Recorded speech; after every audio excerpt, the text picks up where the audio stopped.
Mirë se vini në episodin e ri të podcastit Shnet me Eridën. Unë jam Raserida Çefele, farmaciste.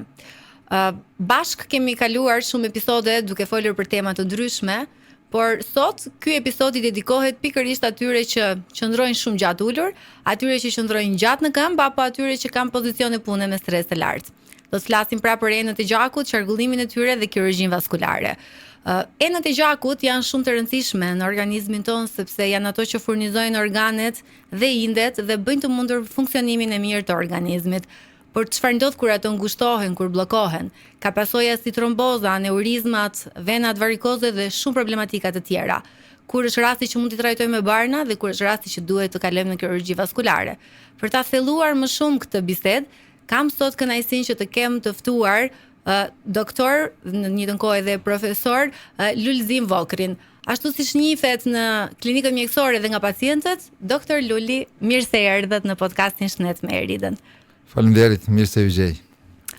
Para se të hyj në temën mjekësore dhe ato çfarë duan të dëgjojnë pacientët, para disa ditësh kam lexuar, kam marrë informacione nga rrjetet sociale, është e pashmangshme, që shoqata e kirurgëve vaskular të Kosovës është bërë antare e shoqatës europiane të kirurgëve vaskular. Në konceptin tim, çdo lloj antarësimi, sidomos në organizata mjekësore, është një zhvillim përpara për çdo vend shqipfolës. Por çfarë rëndësie ka antarësimi i shoqatës së kirurgëve vaskular për pacientët në Kosovë, doktor? Po, kjo është lajmi më i mirë për këtë vit kalendarik.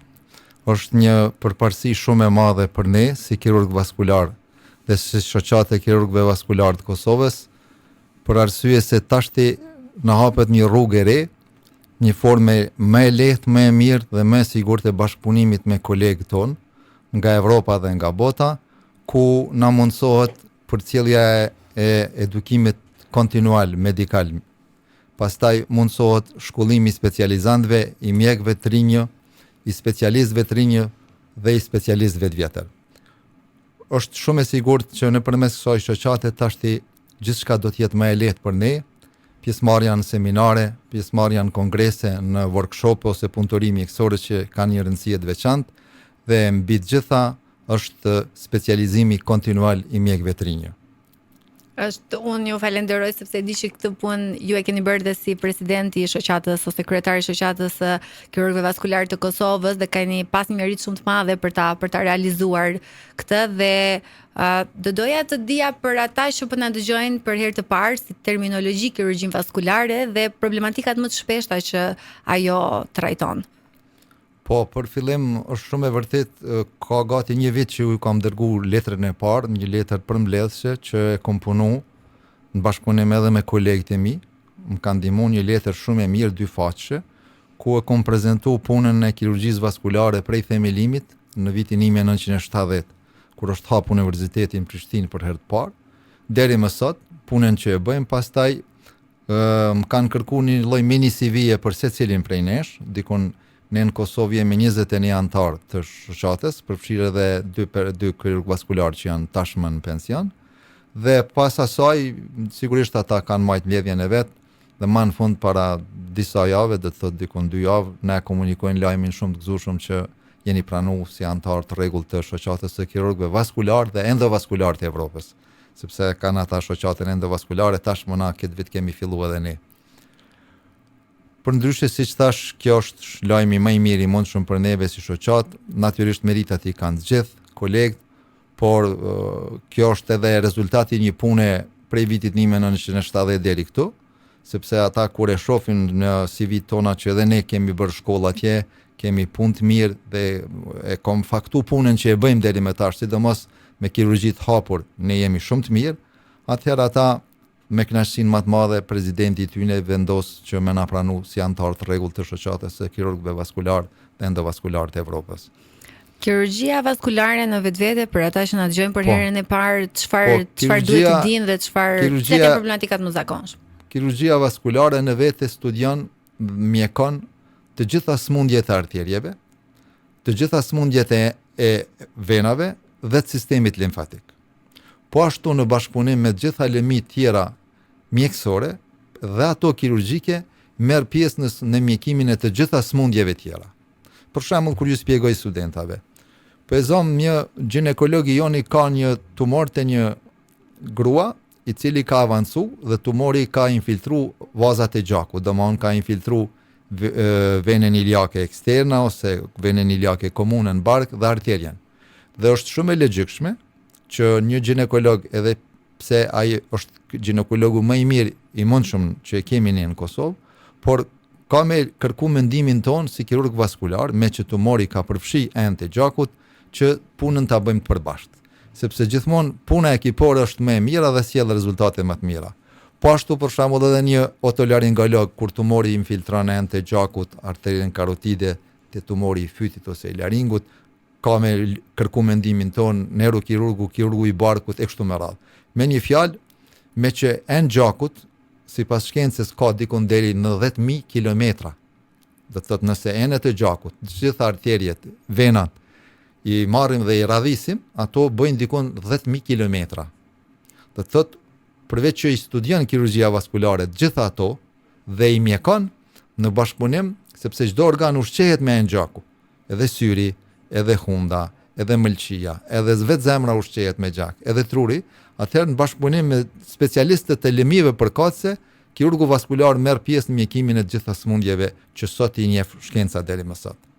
Pacientët që na dëgjojnë ose pacientët potencial, nëse kanë probleme vaskulare, probleme me enët e gjakut, a ka disa shenja ose simptoma që mund të jenë tipike të problemeve vaskulare, pra të probleme me arteriet, me venat, apo varet nga lloji i sëmundjes vaskulare? Po, në parim dallohen sëmundjet e arterieve dhe sëmundjet e venave. Për shembull, pastaj ai parimi tjetër mjekësor është ndarja në sëmundje akute dhe kronike. Dhe një sëmundje akute vaskulare të natyrës arteriale ne e njohim lehtë. Për shembull, nëse një çift i moshuar shëtit shëtitores Prishtinës ose shëtitores në Bregdetin e Shqipërisë. Edhe neve jemi si grup i të rinjve, neve jemi mjek me profesione, ata nuk e njohin. Për shembull, nëse ai për më njëherë rrëzohet, njëri prej çiftit mashkulli ose femra burri, është shumë e natyrshme se mjeku më njëherë ka me mendu se ai ka psu pikën tru ose sulmin tru, ose në terminologjinë mjekësore që ne i themi ictus cerebrovascularis. Pastaj, në moment kur i afrohemi e shef, mundemi ta vrejmë që ai nuk flet me neve, nuk komunikon. Do të thotë nuk ka disfazi motorike që i themi ne, nuk mund të flet. Dhe më njëherë ne kuptojmë që është një sulm në tru, do të thotë në atë moment një pjesë e trurit ose hemisfera e trurit, e majta ose e djathta ka mbet për atë moment pa gjak dhe ka psu infarkt.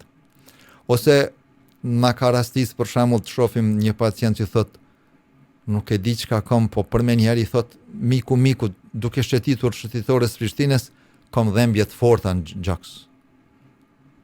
Për më njëherë fillon. Do të thotë shenjë që muskuli i zemrës po vun për gjak, që në terminologjinë mjekësore i themi angina pectoris. Ose dy persona shëtisin duke ecur, njëri i thot tjetrit pas një ecje dikon 300-400 metra, thot të lutem a bën mu ndal pak më ul me pushu se nuk po mundem, po më dhem shumë këmbë e majt ose këmbë e djathtë. Ajo është shenjë që këmbë e majt ose e djathtë nuk ushqehet me gjak sa duhet. Sëmundjet e venave i dallojmë pak më lehtë sepse shifen. Për shembull, patologjia më e shpeshtë janë venat e zgjeruara ose varicet venoze që themi ne në këmbë, në ekstremitetet e poshtme. Ato shihen si sëmundje vena të zgjeruara, të përdredhura me ngjyrë ma blu, ngjyrë qielli, dhe në periudhën e pasdites shkaktojnë dhembje. Është një dhembje që durohet, por zakonisht përshkruhet nga ana e pacientit si një dhembje e mërzitshme.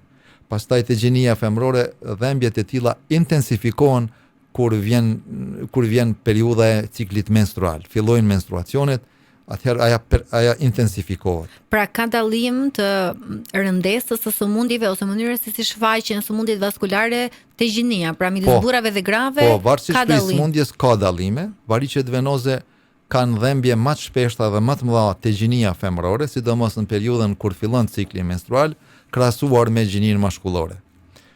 Po ashtu edhe disa sëmundje tjera arteriale, për shembull te femra, shkojnë me simptomatologji më të bujshme, më të pasur klinike dhe kanë prognozë më të keqe. Do t'i sqarojmë gjatë emisionit. Sëmundjet vaskulare, si çdo sëmundje tjetër, besoj që kanë faktor risku dhe një ndër ta unë përmenda edhe në hyrje të episodit që është edhe stresi shumë i madh. Faktorë të tjerë të riskut që mund të na çojnë në probleme vaskulare, doktor, ka ndonjë gjë tipike ose atipike që pacientët duhet t'i vënë veshin? Faktor të riskut kardiovaskular, sipas shkencës, ulëmtimeve shkencore, faktor që i hasim jetën e përditshme që ne i quajmë pak a shumë faktor të fituar, është pirja e duhanit, numër 1, 2 është sëmundja e sheqerit ose diabeti, 3 është çrregullimi i yndyrave të rritura, që ne në mjekësi e shprehim si dislipidemi, 4 është shtypja e lartë e gjakut, hipertensioni arterial, dhe 5 është mos aktiviteti fizik. Këta janë gjithë faktorë që mundemi me i modifiku gjatë jetës. Duhanin mundemi me ndërprej. Diabetin mundemi me rregullu dhe me ekuilibru shumë mirë. Tensionin pashtu mundemi me ekuilibru e kështu me radhë. Ajo që pak muj me ndiku është gjenetika familjare. Si të çdo sëmundje tjetër, patjetër dhe gjenetika familjare, që të disa sëmundje horizontin e gjenetikës familjare kemi më mirë të njohur, të disa më pak, të disa nuk e njohim ende, është padyshim faktori i riskut kardiovaskular, të cilin është vështirë ta modifikojmë dhe ta ndërprejmë komplet. Mirë po, me një kujdes shtuar, që sigurisht gjatë pyetjeve dhe në emision do ta sqarojmë, se edhe këtë faktor të riskut vaskular mundemi ta modifikojmë, jo ta ndërprejmë komplet, por mundemi t'ja ndalim hovin. Nuk është e rastishme që ne zakonisht në atë thënien, në atë pasusin e kaluara e medikale e pacientit, domethënë e kaluara e tij ku hyn anamneza e jetës dhe familjare, gjithmonë e pyesim prindrit e tu, ka ndonjë sëmundje kronike, sepse nëse në anamnezë familjare pacienti referon që edhe prindrit ose pasardhësit e tij kanë pasur në shpeshherë epizode të infarktit të miokardit ose sulmit në tru ose kanë probleme me sistemin kardiovaskular, është e natyrshme që edhe te pasardhësit e tyre të priten, të fëmijët e tyre të priten këto sëmundje. Prandaj na me kohë duhet t'i zbulojmë këto. A ka ndonjë kategori, doktor, ose diçka që ne mund t'i bëjmë për t'i parandaluar këto sëmundjet vaskulare, sepse pastaj kalimi deri te kirurgjia vaskulare do të thotë që kemi arritur në një fazë vërtet kritike, por përdorimi i shtesave ushqimore me disa minerale të caktuara si magnezi, seleni apo ekstrakte gështenje, përdorimi i një ushqimi të mirë dhe të shëndetshëm apo aktiviteti fizik, a janë këto faktorë të rëndësishëm që ne mund t'i parandalojmë sëmundjet vaskulare? Po, patjetër. Në parim, sëmundjet e arterieve janë sëmundje kryesisht të moshës. Do me thonë, sëmundjet e arterieve zakonisht i hasim të personat që kanë moshë 55 vjeçare, 60 vjeçare e tutje. Në parim, nuk është kjo rregull absolute, por në parim, sëmundjet e arterieve i hasim të moshë e shtyrë, të dy gjinit. Ndërsa sëmundjet e venave i hasim kryesisht të mosha meri. Dhe neve me njëherë kur na vjen para vetes në ambulancë specialistike një pacient i moshës 60-70 vjeçare me çrregullime në ecje, në kuptimin që lodhet kur ec, ose me çrregullime të folur, me marramendje, ne me njëherë dyshojmë në sëmundje të arterjes karotide, kur është në pyetje qarkullimi i gjakut në tru, ose qarkullimi i gjakut në arterje të ekstremiteteve të poshtme, që është patologjia më e shpeshtë arteriale. Përndryshe, këta faktorë të riskut që i përmendëm më herët, të gjithë këta që thash në fillim mund t'i modifikojmë, do të thotë si modifikojmë. Yndyrat i rregullojmë me një ushqim të shëndetshëm. Domethënë, nëse te pacienti në fjalë neve kemi diagnostifikuar me analiza laboratorike vlerat larta të trigliceridëve dhe të kolesterolit, natyrisht hapi i parë është dieta në yndyra, do me thonë ushqimi i shëndetshëm, ushqimi me pak yndyra ose fare hiç yndyra në ushqim.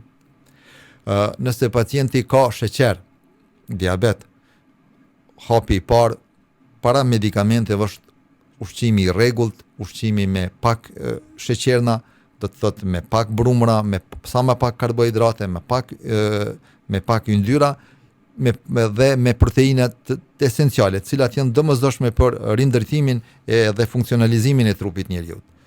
Po ashtu tensionin arterial e rregullojmë, që i përmende që rregullimi për shembull i metabolizmit të magnezit menjëherë rrit shtypjen e gjakut, tensionin arterial. Do të thotë me një nivel të mirë të magnezit në gjak, ne rregullojmë shtypjen e gjakut. Kur ta rregullojmë shtypjen e gjakut, automatikisht e kemi eliminuar një faktor të riskut kardiovaskular për smundje të arterieve, siç është për shembull ateroskleroza në arterien karotide, ateroskleroza si smundje gjenerale në arteriet koronare të zemrës, në arterien që ushqen zort ose arteria mezenterika superior, dhe më shpeshta që haset në arteriet që ushqejnë ekstremitetet e poshtme.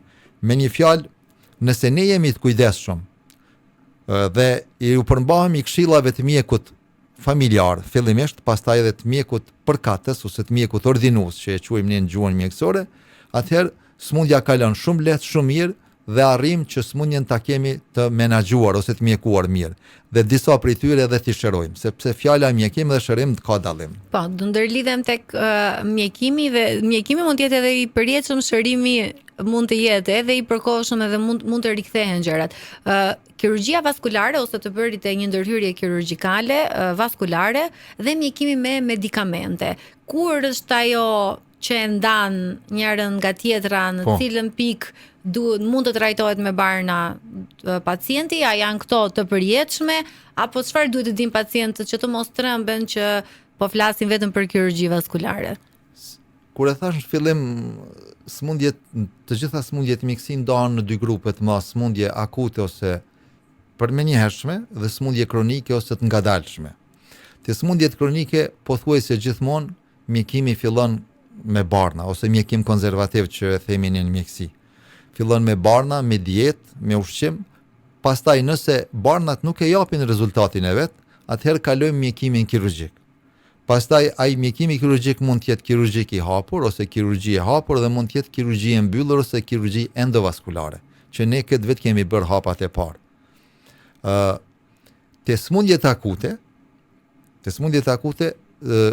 kemi disa smundje kur mjekimi është me medikamente, do me thonë për shembull një emboli akute arteriale, kur trombin për me njëherë e ka mbyll një enë gjaku, ne me medikamente që bëjnë pjesë në grupin e fibrinolitikëve, mund të arrijmë që ta shkrim trombin dhe ta zgjedhim problemin. Mirë po, edhe te smundjet akute, një pjesë e mirë e tyre, krahas fillimit me ilaçe, me barna ose mjekimit konservativ, vazhdon mjekimi edhe kirurgjik që të arrijmë rezultatet finale ose rezultatet e mira të smundjeve. Ju përmendët gjatë bisedës që aktiviteti fizik ashtu si ushqimi është i rëndësishëm që ne të kemi një mirëqenie të enëve të gjakut, sepse këto çojnë në mirëqenien e përgjithshme të organizmit. Aktiviteti fizik që duhet të ndjekin pacientët që kanë bërë një ndërhyrje në kirurgjin vaskulare, a ndryshon, duhet jetë pak më i moderuar, ose cili është rekomandimi juaj përgjithshëm tek pacientët që kanë bërë një ndërhyrje kirurgjikale vaskulare për llojin e aktivitetit fizik që duhet të ndjekin? Varet prej natyres së smundjes, gjithsesi çfarë operimi ka bërë, por në përgjithësi dhe në parim të përgjithshëm, ecja është shëndeti dhe sporti dhe aktiviteti fizik më i miri i mundshëm te çdo pacient dhe te çdo grup mosh. Ecja fillon në mënyrë graduale, është ai termi i njohur në mjekësi që ne e themi mobilizimi i pacientit. Neve, për shembull, rastin konkret, pardje kemi bërë një operacion shumë të madh dhe shumë të rrallë në kirurgji vaskulare, unë sot e kom mobilizu pacientin, e kom çuar në kom, me njerë. Të thotë është hap barku komplet, kirurgji e hapun, që ne i themi laparotomi supra dhe infraumbilikale, mik prej ksifoidit, ku përfundon krahnori, deri te pubisi poshtë, e kemi hap komplet barkun dhe i kemi hap dy regionet e gilcës ose inguinumit. Të thotë është një kirurgji pajegi e hapur, e madhe, e vështirë, plus pacienti ka qenë shumë obez. Të thotë e kemi operuar të martën, dykon rreth 6 orë ka zgjatë operimi. Ma detaje do të sqarojmë ndoshta ka fundi. Edhe sot është e njëjtë, menjëherë e kam mobilizuar, e kam çuar në kom. pak pritëjke, sepse po ndi dhimbjet lehta dhe kënë në bark, në abdomen, ato s'janë asgjë. Do me thonë, me njëherë pas operacionit, pacientin e mobilizojmë. Madje, këto vitet fundit, kemi fillu një bashkëpunim të ngushtë me lëmin e fiziatrisë, specializimin e fiziatrisë, dhe një pacient tillë nesër vjen e viziton këtë pacientin që posa e sqaruam, nesër vjen edhe e viziton fiziatri i cili ordinon me njëherë si mendim specialistik ushtrimet që ai duhet t'i bëj derisa është në periudhën e hospitalizimit. Zakonisht këta pacient ditën e 7 post-operatore i lëshojmë në shtëpi, me kusht që nuk zhvillojnë ndonjë komplikim, çka nuk presim. Kriza e parë janë 24 orët e para, sepse pacienti intubuar prej sallës operative, domthonë ende i flajtun, intubum me aparat frymores, shkon në mjekim intensiv qendror. Tashmë ky krizën kryesore e ka kalu. Është stabil, pacientin e kanë ekstubu në mjekim intensiv qendror dhe e kanë sjell dje para dreket e ne në kirurgji vaskulare. Është shumë mirë, me gjendje të përgjithshme shumë të mirë dhe gjendje lokale shumë të mirë. Tashmë ka pulse në arterjet këmbëve, poshtë në këmbë, në arterien dorsalis pedis ose shpina e këmbës, e dëgjojmë e ndjejmë pulsin me gisht, përpara s'ka pas. Ky s'ka mujt me ecas 30 metra. E ka rënduar situatën edhe pjesa e obezitetit, edhe shumë faktorë që janë lidhur.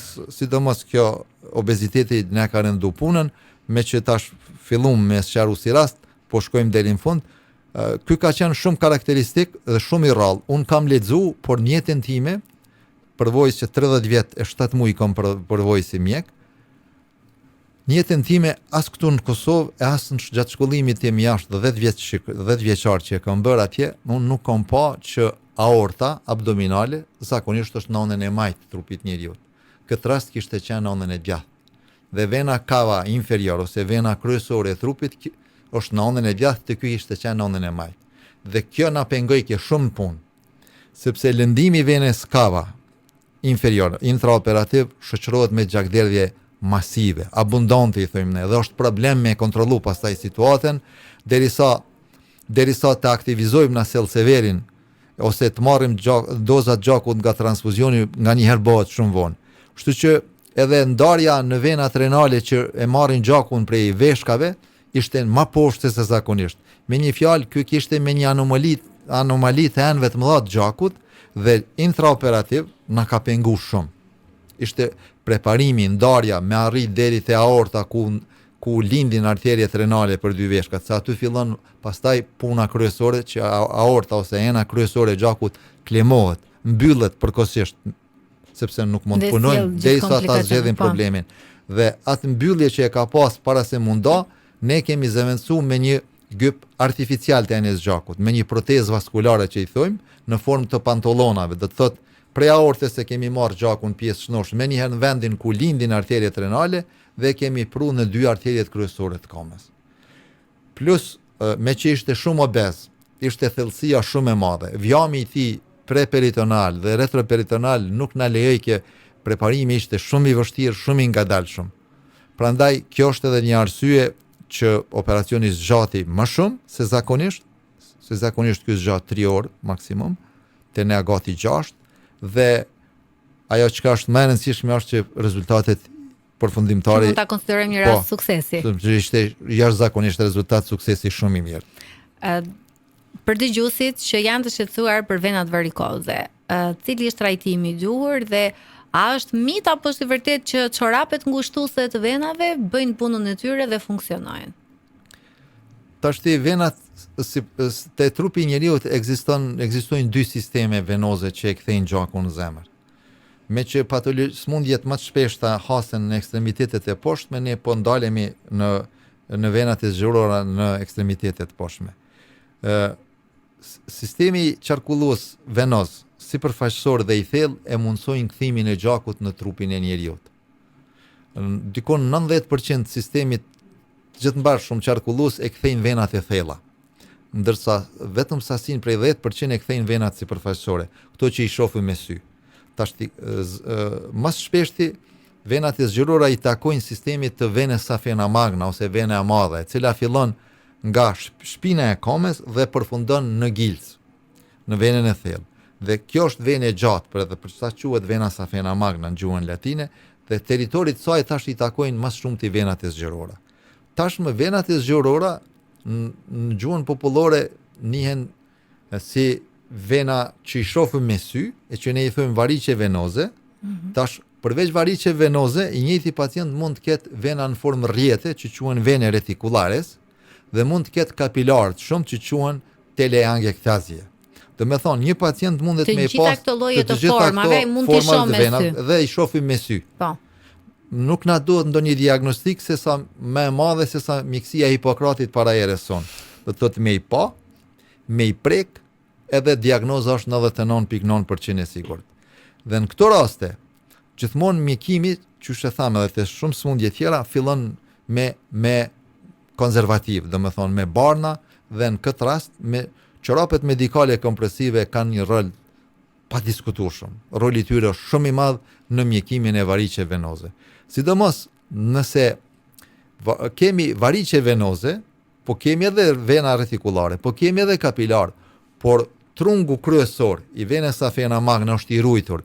Ne i themi nuk kemi insuficiencë trunkulare, insuficiencia trunkalis, do më ato valvulat që mundsojnë kthimin e gjakut në venën kryesore, safena magna janë të ruajtura, atëherë çorapat e kanë një rol të padiskutueshëm. Nuk ka nevojë ai pacient të marr barna më shumë, nuk ka nevojë të nënshtrohet asnjë ndërhyrje kirurgjike të hapur ose ndonjë ndërhyrje kirurgjike endovenoze në këtë rast, se ne e punojmë edhe kirurgjinë endovenoze në ÇKU-k.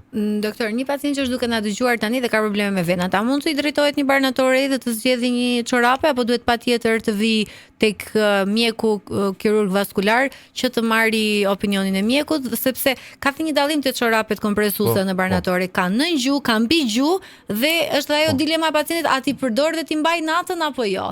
Këto detaje të lutem dua ti sqarojmë për ata që na dëgjojnë se kemi pas raste në barnatore të tilla.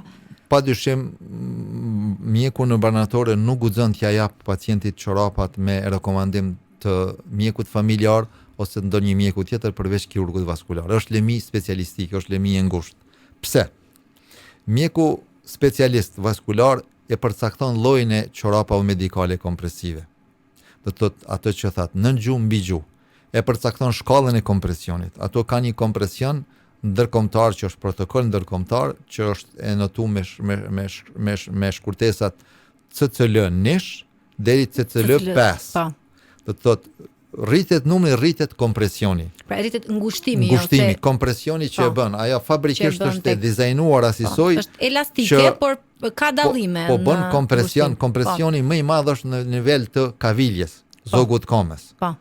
Aty për shembull presioni i çorapave CCL fillon me 20 mm të shtyllës zhives. Aq sa është native, ashtu si e ka fal Zoti presionin venoz. Sepse ky presion te zogu i komës, kur ne rrim qëndrojmë në këmbë vertikal, është diku 20-25 mm shtyllës zhives, ndërsa në zemrën e djathtë, te vena cava superior, ku është pika përfundimtare është 0 gradë. Dhe pikrisht që kjo mundson një kthim venoz minimal kur ne rrim gaditën ose ato rojet e nderit që rrin. Po ata nuk i lën me qëndru më shumë se 15 minuta, se tash bëhet tepër, fillon staza venoze, gjaku më nuk kthehet në zemër nëpërmes sistemit venoz së përfaqësor. E tashti te pacienti që ka variqe venoze, po ka edhe pamjaftueshmëri ose insuficiencë të venës kryesore së përfaqësore, mjeku duhet ta fillojë mjekimi fillestar është me çorap medikale kompresive. Në këto raste fillohet me CCL nish ose CCL dysh nëse ka edhe insuficiencë vena kryesore. Do me thonë, mjeku e përcaktoi llojin e çorapave medikale kompresive, mjeku e përcaktoi shkallën e kompresionit dhe tashti këto mjeku e jep udhëzimin që këto të bëhen sipas masave. Po. Dhe rekomandimi është që këto të barten, do të rekomandimi i mjekut te shumica e smundjeve vetëm ditën. Por ka disa smundje, sidomos pas mjekimit me substanca sklerotizuese, që është një metodë e mirë e mjekimit variqe venoze, skleroterapia që i thojmë, pacienti duhet t'i mbaj ditën edhe natën çorapet medikale kompresive të shkallës përkatëse, varësisht nga smundja, në këtë rast për shembull konkret CCL2, ditën edhe natën 48 deri në 72 orë. Ka dhe disa smundje tjera kur duhet t'i mbaj pacienti ditën edhe natën, do t'i sqarojmë gjatë emisionit.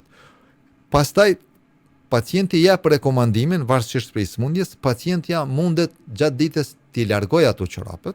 Se në fillim për shembull pacientët ankohen që e kanë shumë të vështirë që ti mbajnë qoftë edhe për pak minuta, disa orë, se nuk janë mësuar me ato lloj shtypje. Po kështu në kozgjatje kohore, doktor, varet prej llojit të sëmundjes sa gjatë duhet i mbajnë, 3 muaj, 6 muaj, 9 muaj, si ndrojnë këto apo në varësi të vizitave që bëjnë te mjeku vaskular, shifet edhe teoria.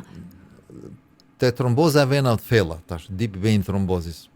Pikërisht tek mjekimi i këtyre sëmundjeve, sidomos tromboza e venave të thella në këmbë, në ekstremitetet e poshtme, në këtë rast tromboza është piksja e gjakut piksja e gjakut, trashja e gjakut, formimi i trombit në venë.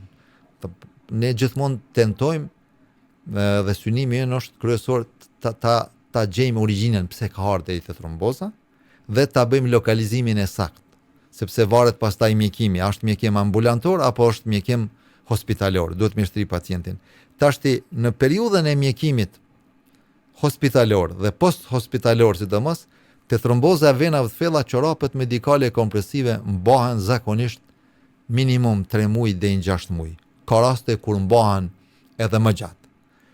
Nëse ju kujtohet në fillim të emisionit kur më pyetët çka studion kirurgjia vaskulare, thash edhe sistemin limfatik. Te disa anomali kongenitale vaskulare që ne i konsiderojmë si limfedem primare e kombës. Do thotë pacienti ka lind me çrregullime të rrugëve limfatike. Rrugët limfatike janë rrugë të vogla që e bartin limfën. Limfa është një lang që qarkullon dhe kthehet në zemër nëpërmes rrugëve limfatike. Stacionin e parë ka në gilt, në inguinum, ku mbrin. Pastaj stacionin e dytë ka në abdomen dhe stacioni i tretë në zemër, nëpërmes ductus thoracicus që kthehet limfa. Kudo që gjatë kësaj rrugë, sidomos për ekstremitetet e poshtme, kemi ndonjë çrregullim, qoftë lindun, qoftë fitum gjatë jetës, atëherë klinikisht pacienti manifestohet, duket me edem të shprehur të kombës. Me këmbë të entura. Po, dhe në këto raste, çorapa medikale kompresive fatkeqësisht duhet më mbajtë në jetën. Te një limfedem primare, do me thonë, ka me thonë për shembull nëse e bjen nëna pacientin ose prindit e njëri për tyre, ai ka me thonë doktor, kemi përshtypjen që ka lind me komë ata janë. Kjo është në start klinikisht, ekzaminim klinik, do të thotë mjekësia e Hipokratit, kjo është limfedem primare. Dhe në këto raste zakonisht fillon çorapa medikale mu përdor prej periudhës së fëminisë dhe fatkeqësisht nëse është limfedem primare, pacienti ka me bardh gjatë jetës, sepse kjo ja mundson bartja e çorapës medikale kompresive pacientit në fjalë ja mundson një jetë mirë, një jetë komode dhe një jetë gjatësi, ashtu qysh e ka shkruar edhe si themin e ilumizat. Ju përmendet në fillim të bisedës edhe pjesën e diabetit, e diabetikët që dhe aty ka shumë probleme pastaj që ndërlidhen vaskulare. Çorapet diabetike ose përgjithsisht pacientët që vuajnë nga diabeti, problemet vaskulare te ta, ka ndonjë gjë të veçantë që duhet të kujdesen dhe çfarë mund të bëjnë ndryshe nga pacientët e tjerë ose ku duhet fokusohen në jetën e përditshme? Po. Vetëm ju kisha lut për sqarim të popullatës. Përveç çorapave medikale që i bartin në ekstremitetet e poshtme, gjithnjë më shumë, sidomos kur jam kthyer prej shkollimit tim nga jashtë, kam fillu me i përdor dorzat medikale kompresive. Për shembull, është rregull, çdo paciente tash, më mirë me thonë që ka bërë një mastektomi radikale, ka largu gjirin për shkak të tumorit. Menjëherë pacientes në fjalë duhet m'ia vendos dorzën medikale. Nëse ka bërë mastektomi radikale në anën e majt, duhet me vendos në dorzën medikale për preventiv, ku ka pasur problemin. Për arsye se vetë fjala kur kolegët torakal që më shpesh të bëjnë këtë punë, bëjnë një mastektomi radikale, përveç indit të gjiut të majt që e largojnë edhe gjëndrat limfatike komplet në aksill. Dhe tash ti rrugëve limfatike në dorën e majt, pe e marrëm rastin konkret, ju mungojnë stacioni i parë mbledhës. Dhe tash limfa nuk ka ku kthehet më. Mungon rruga natyrale që she ka falë Zoti me shku. Rruga e ciklit. Dhe tashti derisa të krijohen rrugë të reja, dora ka muaj shumë. Po. Dhe por mos me kalu dora në ato që tash kjo është limfedem sekondare i themi ne. Ajo që sharu më herë si pasojë një ndërhyrje. Po. Po është bërë për mirë realisht ndërhyrja, mjeku e ka bërë ndërhyrjen ashtu si duhet. Ato janë protokole ndërkombëtare që i ka zbatuar në pikëri. Pra, të ndalem pak, doktor, i kërkojnë ndjes që ndërpres. Pra, çdo pacient që është duke na dëgjuar, që ka bërë një ndërhyrje, që sapo e përmendët të gjoksit, po flasim për gratë, një tumor gjirin që e ka hequr, po supozojmë në anën e majt, është më se normale që dora të enjtës shkaku i këtyre faktorëve që u përmendët. Pra, nuk është se do të thotë që operacioni nuk ka shkuar mirë, po do të thotë që është një efekt normal që ndodh. Është komplikim që e presim. Po, e presim, po që mund të trajtohet edhe me këto dorëzat kompresues. Po, patjetër. Sidomos te largimi radikal, domthonë largohet komplet gjiri i majt, që e morëm si shembull konkret, po largohen edhe na i themi bëhet diseksion radikal i aksiles, i nënsqetullës së majt në këtë rast. Domthonë ne i hekim edhe nyjet limfatike janë ato që e bartin tumorin ose që nëpërmes nyje limfatike tumori metastazon, fut rrënje, kalon në organe tjera. Prandaj kolegu e bën punën sipas protokolleve ndërkombëtare. Ashtu si duhet, domthonë ai e pastron komplet terrenin, përveç indit gjendror të gjirit që e largon komplet, pastron edhe gjendrat dhe rrugët limfatike të regionit, ku janë këtu. Dhe tash çka ndodh? Rrugët limfatike janë dëmtuar, janë të larguara bashkë me gjendra limfatike dhe dora ajet postoperativ. Dhe në periudhën postoperative, këta pacient gjithmonë është mirë ta bartin me kohë dorëzën medikale kompresive. Në këtë rast fillohet gjithmonë me CCL nesh, se edhe këtu janë shkallët ose gradimet e dorëzave medikale kompresive. Sa i përket sëmundjes së diabetit, diabeti është faktori i dytë i riskut kardiovaskular që shkakton sëmundje te arterjet, e që është një faktor shumë i rëndësishëm në shkaktimin e aterosklerozës. Ateroskleroza është një sëmundje që mundet me qenë lokale të njën, po zakonisht fillon si aterosklerozë gjenerale, kur ena e gjakut fillon nga brenda mu ngushtu, gjithsesht çrregullohet në fillimisht metabolizmi i qelizës endoteliale, është stresa e brendshme ose stresa e parë e enës së gjakut dhe krejt nga aty fillon. Ekziston një thonjë kështu në mjekësi që nuk është e shkruar, po që në ndërdhije kuptohet. Jeta fillon në nivel qelizor. Smundja fillon në nivel qelizor. Pikrisht endoteli në enë gjaku, diabeti në enë gjaku smundjen e nis në nivel qelizor, në nivelin e qelizës endoteliale. Dhe aty e rregullon komplet metabolizmin e një qelize endoteliale, pastaj shumë qeliza tjera dhe kësaj e krijon pllakën ose gëlqerën në gjuhë popullore, aterosklerotike, e cila me kohë mbyll enën e gjakut. Dhe zakonisht diabeti bën smundje kronike në enë gjaku. Por mos harroj ta përmendje të vdekja fillon në nivel qelizor. Kështu që prandaj është rëndësishme izolimi në nivel qelizor. Janë ligjet të natyrës. Po. Do të thotë jeta fillon në nivel qelize, smundja fillon në nivel qelizor dhe vdekja fillon në nivel qelizor. Dhe diabeti, zakonisht pacientat e na vinë në moshë të shtyrë dhe vinë me komplikime diabetike. Komplikime diabetike më shpesh i hasen në ekstremitetet e poshtme që ne e quajmë shputë diabetike. Për pacientët që na ndëgjojnë, çka është shputa diabetike? Shputa diabetike është një entitet i veçantë klinik ku manifestohen gjithsesi diabeti i ka bërë dëm në gjuhën popullore të gjitha indheve të buta dhe indheve të forta. Do me thonë, diabeti ka dëmtuar lëkurën, nënlëkurën, muskujt, fashot, tendinet, arterjet, venat, nervat dhe në fund edhe ashtin. Tashti, kur fillon një shputë diabetike, zakonisht përfundimin e ka të keq, përfundon me amputim të kishtrinjve. Tashti, ti komplikimi diabetik, kur ja shtojmë edhe komplikimin në arterje, gjithsesi iskeminë arteriale në gjuhën mjekësore. Do me thonë, janë 3 enë gjaku që ushqejnë këmbën në gjuhë. Është arterja tibiale e përparme, tibiale e pasme, ose në gjurit e përparme e pasme, dhe është arterja fibulare që përfundon në mënyrë qorre, sikur rruga qorre te kavilja e këmbës, te zogu i këmbës.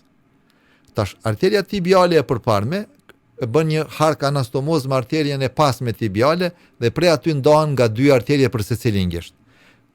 Populli thot ku është mos holli kputet.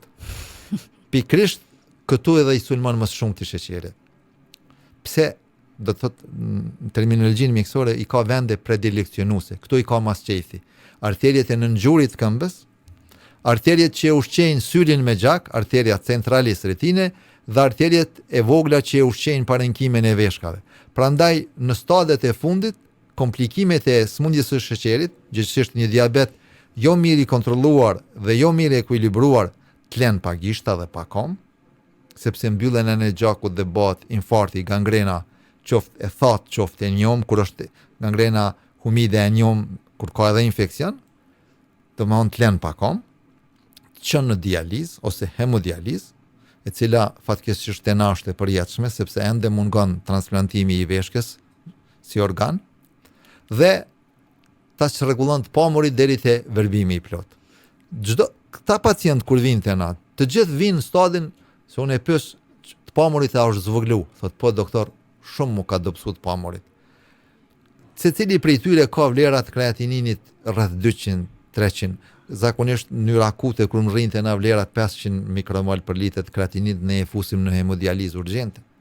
Secili prej tyre pasi t'ja bëjmë ekzaminimin me ekodoppler, ka ngushtim të arterieve ose mbyllje, ose ka ngushtime, stenoza kate, nivele në arterje, cilat ne në terminologjinë mjekësore i quajmë stenoza paraokluzionit, stenozis preokluziva.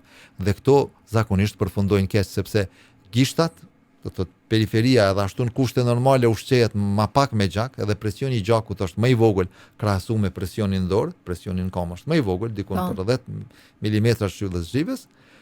Plus kur ja shtojmë kësaj smundjet që pacienti i ka me vete të arterjeve, është e natyrshme që nëse intervenimi dhe mjekimi nuk bëhet me kohë, ta përfundojnë me gangrenë gishtave dhe fatkeqësisht gangrena duhet të përfundojë gjithmonë me amputim tyre ose largimin e pjesës së gishtit ose gishtit komplet ose këmbës, varësisht nga niveli ku është përfshi smundja, bëhet edhe amputimi. Doktor, tek trajtimet minimale invazive, siç janë angioplastika apo stentat, çfarë ndryshon në jetën e pacientit pas një ndërhyrje të tillë? Fillimisht duhet me i zgjedh rastet. Ne themi në mjekësi me raste selektive. Do me thonë, kemi pacient që i plotësojnë kriteret dhe gjithsesi me thonë në gjuhën popullore, më së miri është ai të zbatohet kirurgjia e mbyllur ose kirurgjia endovaskulare, dhe kemi raste kur duhet të zbatohet kirurgjia e hapur. Për shembull, po filloj me arterien karotide, arteria kryesore që ushqen trurin me gjak dhe fytyrën, kokën. Edhe sot, sipas nëse ju referohemi guidelinesave dhe protokolleve ndërkombëtare, konkretisht shoqatës së kirurgëve vaskular dhe endovaskular të Evropës, do të thotë mjekimi i artë ose primar, mjekimi i parë, golden standard që e quajmë ne është kirurgji e hapur. Bëhet një prerje e vogël, operacioni realizohet madje edhe me anestezion lokal, me një premedikim të thjeshtë dhe pacienti kthehet menjëherë në spital. Është mjekim golden standard. Por, te një pacient i moshës shumë shtyr, që është fragil, i ndjeshëm, që nuk e toleron kirurgjinë e hapur, te një pacient i cili është mas kirurgjisë së laringut dhe gjithsesi mas dozave të rrezatimit në laring, që ne i thëmë karotide radike, karotid mas radiacionit, mas rrezatimit shumë fish disa dozave. Te një karotid post është mbyll përsëri pas operacionit, do të thotë se ne kur e hapim e pastrojmë, e largojmë, procedura quhet end-arterektomia, do të thotë atë pllakën aterosklerotike me instrumentarium kirurgjik e largojmë, e pastrojmë dhe tash nëse ka qenë stenoz 70%, tash kalojmë në stenoz 10% ose 0%. Do të thotë kjo është kirurgji e hapur. Tash nëse te një pacient ka kalu mosha, vjen te na, kemi bërë operacionin e parë në moshën 75 vjeçare. Tash përsëri u ka mbyllë njëjta arterie në moshën 80-85 ose 90 vjeçare. Te ky pacient tash preferohet mu bë kirurgji e mbyllur ose stentimi arterjes karotide, sepse është më i mirë, më i lehtë. Përparësit të stentimi për shembull i arterjes karotide ose edhe të arterieve tjera është sepse reduktohet edhe periudha hospitalizimit. Pacienti ditët e hospitalizimit në spital reduktohen, shkurtohen, zvoglohen dhe pacienti për shembull te një kirurgji e barkut që e kemi bërë, që e përmendëm më herët, jemi më konkret, ai minimalisht duhet të qëndroj me kusht që nuk ka asnjë komplikim. Shpresoj që të mos ketë më, 6 ditë, dita e parë numërohet në nesërmen, është pas ndërhyrjes. Pas ndërhyrjes, do të thotë është në rregull ndërkombëtare, në ditën e 6, 7 edhe ai lëshohet në shtëpi. Ndërsa te një kirurgji endovaskulare me stentim për shembull, kur të kish qenë arteria e mbyllur, ai mund të lëshohet në shtëpi ditën e 3 postoperative. Doktor, në fillim të bisedës unë e prezantova gjithë pjesën e qarkullimit gjakut si të lidhur edhe me profesionin e dikujt. Kamarierët, mjekët janë njerëz që qëndrojnë gjatë në këmbë. Pastaj kemi pjesën e shoferëve të kamionëve ose të njerëzve që punojnë në zyrë që qëndrojnë për një kohë të gjatë ulur ose ata që kanë një lloj stresi shumë të madh në pozicione pune, qarkullimi i gjakut, presioni i gjakut edhe ndryshon aty. Po marr rastin e njerëzve që qëndrojnë për një kohë të gjatë në këmbë. Her pas here kamarierët çfarë duhet të bëjnë gjatë ditës kur ndjejnë këmbët e lodhura që të shmangin problemet vaskulare, ndonjë trik ose ndonjë këshill që ju keni për ta? Kjo është shumë e rëndësishme te patologjia e venoze, domethënë te venat e zgjirora. Bile në disa libra e hasim atë nocionin pak a shumë shoqërohen si smundje profesionale. Nuk është edhe bashkë ashtu, sepse e përmendëm në fillim gjenetikën familjare ne nuk mund ta mohojmë. Është e pamundshme që ndonjëri prej fëmijëve që ka pas nënën me variqe venoze të mos ketë edhe vet. Ndonjëri, jo të gjithë fëmijët variqe venoze. Mirë po këto keqësohen nëse pacienti rën gjatë në kom, profesionet do me thonë, kamarierët, mësuesit, profesorët, po edhe pacientët që punojnë për zyrat në byrot ndryshme që qëndrojnë ulur, kështu si jemi unë dhe jo për shembull. Gjithmonë preferohet që gjatë aktivitetit ditor, çdo 2 orë pacientit të ngritet nga karrika ku qëndron ulur, sepse shumë punë sot bëhen ulur, pranë kompjuterit, është pozitë jo e këndshme edhe as pak e volishme për kthimin venoz gjakut. Dhe ne gjithë këtyre pacientëve ju preferojmë që pas 2 orë qëndrimi ulur të zgjohen dhe të ecin, të lëvizin, sepse kthimin venoz gjakut në zemër e mundson pompa muskulare, muskujt e nëngjurit. Prandaj një ecje tutje ju ndihmon shumë. Qoftë edhe brenda zyrës, brenda zyrës një ecje, një lëvizje, pacienti duhet lëviz. Jo rastisht e tham, të gjitha patologjitë, edhe arteriale, edhe venoze, edhe limfatike, ecja është ilaçi më i mirë. A funksionon kjo për ata që qëndrojnë gjatë në këmbë, që ata të ulen pas një periudhe kohe, këta çfarë duhet të bëjnë? Po, këta është mirë që qëndrojnë gjatë ulur, sidomos pas statikës, do të thotë që qëndrojnë gjatë ulur ose gjatë në këmbë. Ta duhet çdo 2 orë ta bëjnë, preferohet. Duhet është obligative, por preferohet që ta bëjnë një pushim me këmbë të ngritura si për një tabure ose një jastëku, s'paku 5 minuta. Aja e lehtëson shumë. Besoni që është shumë lehtësuese, është mas shumë e mirë parandaluese që ai tashmë nëse i ka venet e zgjerura mos mu zgjeru më shumë. Dikush që rri ulur është mit apo e vërtet, këtë dua ta mësojmë nga ju, edhe unë si pacientët, këmbët e kryqëzuara. Dikush e ka zakon që kur ulet dhe rri për një kohë të gjatë ulur, i mban këmbët e kryqëzuara. A është kjo një lloj faktori predispozues për të pas probleme vaskulare apo është thjesht mit i pacientëve? Është shprehi ndoshta miti i pacientëve, por nuk preferohet asesi. Nuk preferohet për arsye se kryqëzimi i këmbëve bën presion direkt në sistemin venoz. Edhe ashtu ky është sistem venoz i përfaqësor. Është një ves i keq. Është një ves i keq, nuk preferohet. Absolut, sidomos këta që kanë vena të zgjerura në këmbë, nuk preferohet që gjatë qëndrimit ose gjatë punës ose gjatë jetës së tyre normale të bëjnë këmbët e kryqëzuara. Doktor, në përmbyllje të bisedës, ju si një frankofon, përdesa keni studiuar një pjesë të kohës në Francë, e dini që është e zakonshme që të konsumohet vera si një nga pijet alkolike të preferuara dhe tradite kulturës franceze. A realisht funksionon mirë konsumimi një gote vere për qarkullimin e mirë të gjakut gjatë ditës? Po, një pyetje e mirë. Unë i kam pyet gjatë shkollimit tim një kohë gjatë, atje i kam pyet kolegët e mi, por edhe kam hulumtu në internet në studime. Shumica e studimeve flasin se një gotë verë në sasi deri në 200 ml brenda 24 orëve është si një substancë e mirë vasodilatatore në arterje. Jo në vena, në arterje. Do me thonë, dikon ka një efekt zgjerues në arterje. Në shumicën e smundjeve arteriale kronike, kur shoqërohen me ngushtime për shkak të aterosklerozës ose stenoza, ne preferojmë dhe japim vasodilatator, siç është pentoksifilina për shembull substancë.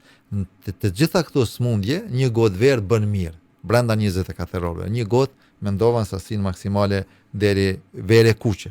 Për të mos harroj ta 250 ml, ëh? Vere kuqe deri në 200 ml. Brenda 24 orëve. Deri në 200 ml. Si çdo gjë tjetër, gjella me krip, kripa me karar. Po, pikërisht. Do me thonë, edhe studimet flasin, po edhe përvoja, edhe kultura franceze, edhe mjekët francez e konsumojnë, do thot një gorë verë gjatë pas ushqimit ose gjatë ushqimit maksimal 200 ml brenda ditës. Doktor, unë ju falenderoj shumë për bisedën. Për mua personalisht ishte nder dhe kënaqësi, po ashtu edhe për gjithë stafin e podcastit ju kishim sot këtu. Do t'ju mirpresim gjithmonë sa herë që të keni të reja për të na sjell dhe kontributin që jepni ju të jashtëzakonshëm në mjekësinë shqipfolse, po them unë, nuk po them vetëm në mjekësinë kosovare, është me të vërtetë i rëndësishëm për ne.